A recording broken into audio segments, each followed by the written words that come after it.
जैसे ही बच्चे का जन्म हुआ, सबसे पहले मेरे भाई बहनों उस बच्चे को हम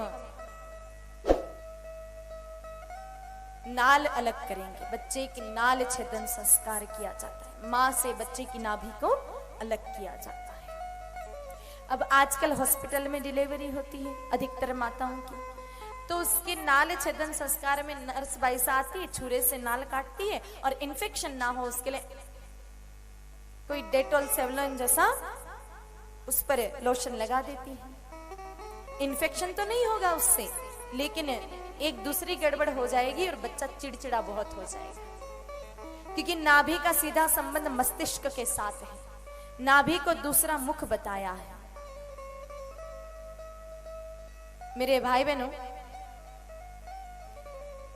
9 महीने तक कोई बच्चा अपनी माँ के नाभि से ही पोषण पाता है, इसलिए बचपन में नाभि बहुत सक्रिय रहती है।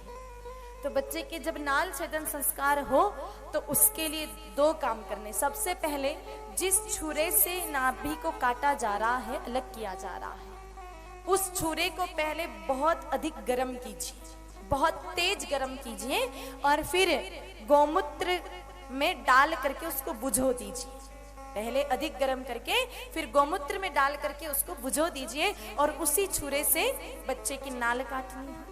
और इन्फेक्शन ना हो उसके लिए कोई डेटॉल सेवलॉन जैसा या फिर कोई भी किसी भी कंपनी का लोशन नहीं लगाना है। उसकी बजाय एक काम करना है, एक पात्र लेवे, उसमें गौमूत्र डालें और थोड़ी सी हल्दी डाल दें और फिर आप बच्चे के नालाग्र पर लगाएंगे।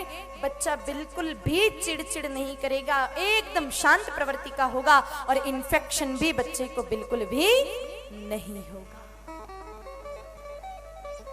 ये छोटी छोटी बातें हैं, लेकिन इसका ध्यान रख दिया तो हमारा जीवन मेरे भाई बहनों सुधर सकता है, संवर सकता है। और याद रखिएगा, हमें वापस गौ संस्कृति की तरफ लौटना तो पड़ेगा है। अगर आज नहीं लौटे तो फिर जब तक लौटेंगे तब तक बहुत देर हो जाएगी, इसलिए लौटना तो पड़ेगा वापस गौ संस्कृति की तरफ। फिर बच्चा थोड़ा और बड़ा हो जाएगा तो उस बच्चे का सूती का स्नान होगा।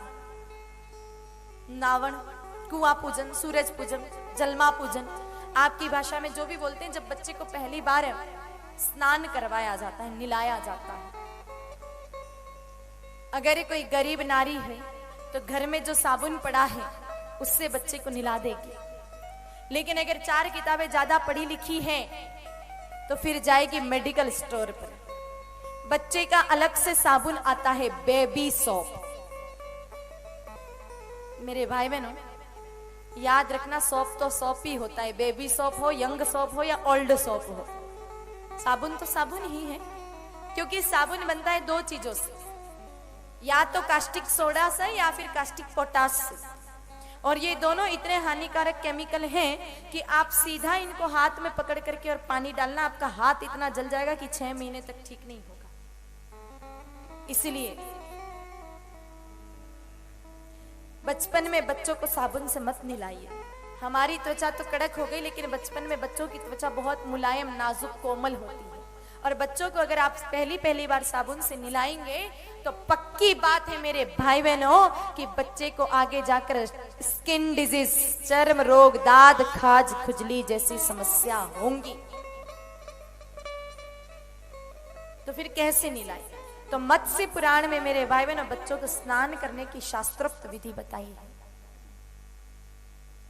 सबसे पहले जब बच्चों को निलाओ तब गौमूत्र से उसकी मालिश करो, उसके बाद पानी से धो लो, फिर गोबर से मालिश करो, उसके बाद घी से मालिश करो, दही से मालिश करो, फिर दूध से मालिश करो और उसके बाद कुशोदक जल से मालिश करो। कुशोदक जल क्या होता है? थोड़ी देर पहले मैंने आपको बताया था कि तांबे के पात्र में कुशा घास रात भर रखनी है, सुबह निकाल दीजिए, फिर जो जल बचेगा वो कुशोदक जल होता है। तो कुशोदक जल से स्नान करवाइए। ये तो हुई शास्त्रोक्त विधि। अब मैं आपको साधारण विधि समझा दूं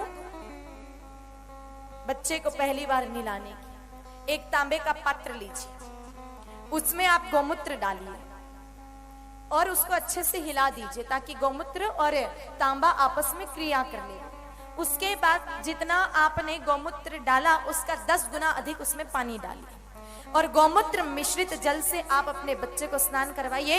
ये चर्म रक्षक औषधि भी का भी काम करेगी, बच्चे का स्नान भी हो जाएगा और जीवन में कभी दाद खाज खुजली जैसी समस्या बच्चे को स्पर्श भी नहीं कर पाएगी। भूल